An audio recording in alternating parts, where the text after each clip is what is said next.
All right, who needs who more, Kyle or Deebo? This was part of the conversation I was texting with this former South Carolina coach the other day. He's like, it's such a perfect marriage because Kyle made Deebo this last year, but he couldn't have just done it without anybody. So if you had to pick one, who needs who more? Um, I think Kyle kind of needs Deebo more because if Kyle didn't have guys all over the league, then maybe I'd feel differently. But like Mike McDaniel would know exactly what to do with Deebo. You know what I mean? Like if the Niners said we're trading Deebo, I think he'd be in Miami tomorrow, or the Jets if he wanted to go there, or Miami's kind of taken though now, right? yeah, that's true. Miami is kind of taken. But my point is, there are the Chiefs. Financially, there's complications here. But my point is, there are other coaches I think that kind of know what to do with Deebo because they've seen it now. Doing it the first time is the genius of it. But wouldn't the Packers trade one of their first round picks for him? Why Packers would do it tomorrow? So I think Kyle needs Deebo a little bit more. Unless the flip side to that is you believe that Kyle can just do with Deebo with Khalil Shakir, right? You can just we'll find that guy and do it again. So who needs who more? What do you think? Well, I mean, historically, the Shanahan family, you would just say they have kind of been known for replaceable offensive assets. Right.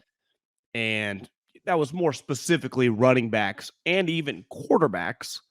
And as we've learned, yeah, I think the quarterback thing is there is a big drop off between your starting quarterback and your backup, but they believe they don't need a top 5 quarterback to have a team that can compete for the Super Bowl, right? Ultimately, Matt Ryan won the MVP. I would imagine if we really looked at it throughout his entire career, Matt Ryan was never considered a top 5 quarterback, right? He was, even in his peak, probably more of that like 7 to 10 guy. Right. But like that was the best version. Kyle was very comfortable with Kirk Cousins. His dad was always comfortable with kind of Jake Plummer. He drafted Greasy. Like they didn't need John Elway in his prime. And hell, Mike never even got John Elway in his prime. So I do think there is, and I say this in a good way, because when you're really good at something, you are just naturally arrogant about your ability to do it. A feel that I didn't make Deebo because he was an extremely talented player from the SEC that we had to draft number 32 overall. But he became a star because of our fundamental ideas, which is ultimately my baby, which is the offense and the play calls, which we're going to find out like how big of a role Mike had with the, run like, game. Was he like General Schwarzkopf, like doing a little swarm, or was Kyle also involved in that? Or was Kyle the guy just calling the plays? Because remember, it was like Jim Harbaugh's calling in the plays, even though he has nothing to do with anything. He just relays the plays from upstairs. Wasn't that his deal? It was like Jim wasn't scheming through the week. He actually wasn't calling the play on game day, but he wanted to be the guy that said the play. He would just interrupt and make life difficult for the real coordinators. Yeah. Now, clearly, Kyle's not that, but we're really going to learn. Now, you would say based on Kyle's history, but Mike has always sneaky been there with Kyle. So how many ideas was Mike always throwing him? Mm-hmm. And the one thing you learned about Mike, which I would say that we didn't really know until he got the job and a lot of deep dives were in him, is that he changed his position when he got to Washington to be like the run game guy. And if you think about it, when they got RG3, they were just a fantastic running operation. And you just have to wonder. Now, the Matt Ryan situation was incredible passing, right? He was the MVP because he was throwing the football. How many Pro Bowls Matt Ryan has? Not as many as you think, probably 4. 4. Plus a Rookie of the Year. Yeah, to me, he's like the high end of what Kyle would say he needs, right? Like most people, like I'd love Mahomes, Josh Allen. Obviously, you would, but I think Kyle would. I'd be very comfortable with this. Yeah. I think most people like the Colts. They just like desperate. They got Matt Ryan. Kyle would have been like, I've been good with that like 5 years ago, right? That's kind of what I envision, which is you could say a blessing and a curse because ultimately, I do think you always, historically, when you look at the NFL, like most of the teams winning at the highest level, whether they're defensive-led teams or offensive-led teams, typically have Hall of Famers. Right? Like, look, the Ravens defense, when Trent Dilfer, had like Ray Lewis, I mean. Yeah, and could have won, and maybe could have won more if they had Patrick Mahomes. Right, I mean, if we're going extreme. Oh, for sure. But they were able to just win it with a great defense, like just some of these teams, like it's. Typically, I bet if we really broke it down, all the teams that have won Super Bowls have had just an incredible amount of Hall of Fame players. Now, Kyle might say, well, we got a crew of guys right now, like Trent Williams, a Hall of Famer. I think I can make Deebo into a Hall of Famer. George just needs to stay on the field. He's clearly, a Hall of Fame talent, right? I mean, Fred Warner should be a 5-time Pro Bowler. Like, we got elite guys. Now it's just on the quarterback situation. Yeah, I mean, it's a good thing and a bad thing. Not to get too removed from the Deebo conversation, it's a bad thing if a coach is overly confident about what he can get out of a player. Where it's good is it's kind of like like James Bond can hop in any vehicle, stick shift, motorcycle, go-kart, F1 car. Like if you can drive anything, right? Then when you're running from the bad guys, no, it doesn't matter what's parked outside, you can hop in it and drive. Can't If catch you it. can if you can play with any quarterback, it gives you a chance, right? Nick Mullins doesn't get you to the playoffs, but it just gives you a chance until your starter gets back. And I think ultimately it's a good thing as long as the coach doesn't begin to think he can just win with anybody or sees the safe quarterback as a better option than the quarterback that has a higher ceiling. And he doesn't believe, I mean, clearly he doesn't believe that after they did what they did a year ago for Trey Lance. Yeah.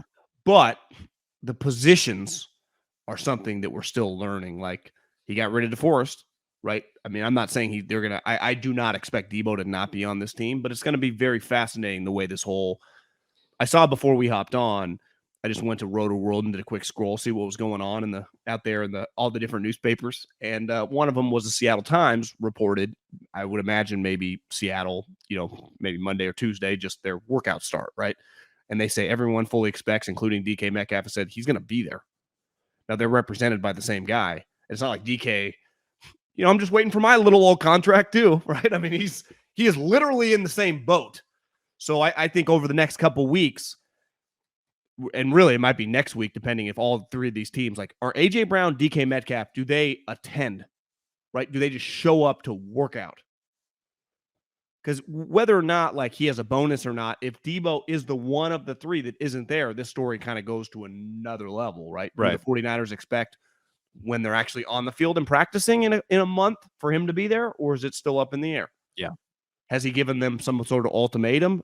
Why wouldn't the other guys do that? Like, why are they in a different financial situation? You're saying because it'd be more a personal decision, not an agent-driven decision. Yeah, because they're all in the same ballpark for the cash, and Yeah. they're literally represented by the same human being. Yep. So it's not like a company mandate. Well, like guys, Scott Boras, we know how any Scott Boras client's going to handle something, right? wait and get paid. Yeah, because of Scott. Is Judge a Scott Boras guy? That's a good question. If not, he will. If not, he will be. He changed agents a while back, but I didn't think he was.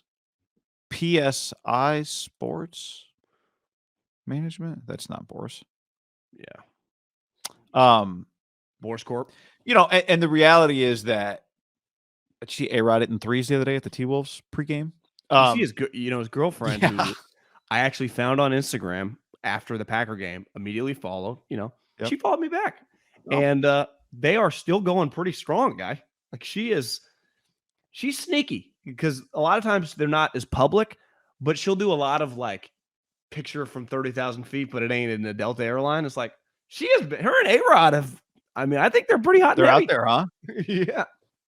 The reality is, like, who needed who more, John Lennon or Paul McCartney? It's just the two of them together are I think Kyle and Deebo are perfect for each other. Doesn't mean Kyle can't find somebody else to do some of the, and this is where it always gets to, like Ben and J-Lo.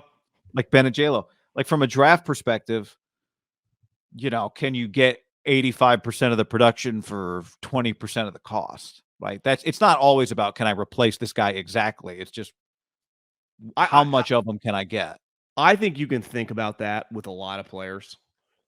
I don't think you can think always like that with your great players in their prime. Like, I think, like, you go Laken Tomlinson. We obviously are not going to pay him $11 million a year, but we know fundamentally as a business, we have to look at it like we need to be able to replace a guy like that. 80% of the player for 10% of the cost is worth it for us. But when you have your all-time great game, like Trent Williams, there just is no option to do that. Deebo Samuel right now, like, I think you could be like, well, you get cost, prohibitive, but you get a quarter of the player and be fucked. Yeah. Because he's such a dominant game wrecker. That's where like college football is so different at the highest level, right? Like ultimately, like Alabama, Ohio State, Georgia, like they lose, Jared Davis and Devontae Smith and the 2 receivers at Ohio State. But every year you shoot like the shotgun blast of like, we just signed the 20 recruits, so we're gonna miss on a couple, but we're getting all these 4 and 5 stars. As long as we hit on 60% of them, the percent we're just gonna replace and replace. That is not how football works, right? Like, look at Belichick. I mean, Gronk has been, I would say, quote unquote, a shell of himself, what he was in his peak prime. But once he retired and then went to Tampa, I think Bill realized, like, I love tight ends. I need to get my tight end. So he goes and gets Jonnu Smith and Hunter Henry, but he has to pay so much money. And ultimately, like, those guys, I bet every Patriot fan would be like, I know they don't like bringing the guy up because of what happened, but it still existed. Like him and Gronk in their prime, like they're like 20% of what I witnessed, right? Yeah, I mean, it's just not that. So you just replace Deebo, like there's a chance that it just doesn't exist. Most transactions are not, we get rid of Stephon Diggs and we get Justin Jefferson. Boop, boop, boop. That's a great example. That is a clear outlier. Extreme outlier. And I also think with Deebo, we've seen him now playing enough postseason games that you can't just take numbers and go 80 catches. All right, this other guy will give me 63. It's like, yeah, but did you see when Deebo makes the plays he makes? Right? They're unique plays. Not all catches are created equal. Wouldn't you say in football too? I was texting with someone yesterday just watching the Clipper, who they play? Oh, the Pels. Playoff NBA basketball, it's a fucking different sport. Like the NBA regular season, you could consider the minor leagues. Well, like, I saw one of the T-Wolves writers. One of the T-Wolves writers wrote, like, one unique thing is they're going to play a team. Like, they didn't play full squads all year. Like, no one's playing each other's best teams all year because always somebody's resting. Like, that's a unique twist when we get to the postseason. But I heard Windhorse tell a story probably in the last like 6 months. He didn't say the player, but he's like, the difference between playoff basketball and the regular season. He's like, this guy that played for the Miami Heat back when I was covering the Heat after their first playoff game in round one of the LeBron Wade years, either looks at LeBron or looks at Pat Riley, or looks at Spoelstra and was like, is that really how all these are? He's like, I've never played harder in my life in a basketball game. He's like, is that, we still have to go, to win this thing. We have to win 15 more of these. They're like, yeah, bro, this is the playoffs. And I think that's what the NBA playoffs are fantastic when a good NBA playoff game, because the crowd, it feels awesome. An NFL football game, football is much closer. Like a good regular season Sunday night game, Niners Rams is fucking just a war zone. The playoffs, the gap, like the NBA, is like 100%, right? In the NFL, it might be like 20%, but that 20% is a pretty big gap. And you just see, like, you saw the Cowboys, it's just, even CD is like, well, this is kind of a different level, bro. It's not that much different, but it's different. And bodies are getting fucking hitting a little harder. Refs a little less likely to throw a penalty flag on some physical stuff. And Deebo is just, and this is Kittle too. And even Fred Warner, who had a rough season, you're like, God damn, this guy's flying around. They just, and the Harbaugh teams had that, right? Like ready to go to war. Win, lose, or draw. Yep. We're ready for the fight. And and you see it every year, right? You're like, is this guy truly? I remember being with the Eagles, we used to talk about that. Like, can this guy get you over the hump? Like, does this guy belong? When you're talking about like a lot of money, the unit, functional starters, whatever, some stuff's out of your control. The guys you're not paying that much money, but your star players, right? Like, that's why the Eagles like love Jason Kelce. The Kelce brothers are just great examples, right? Like, you can win or lose the biggest game of the year. You just know those two motherfuckers are ready, right? War daddies, John.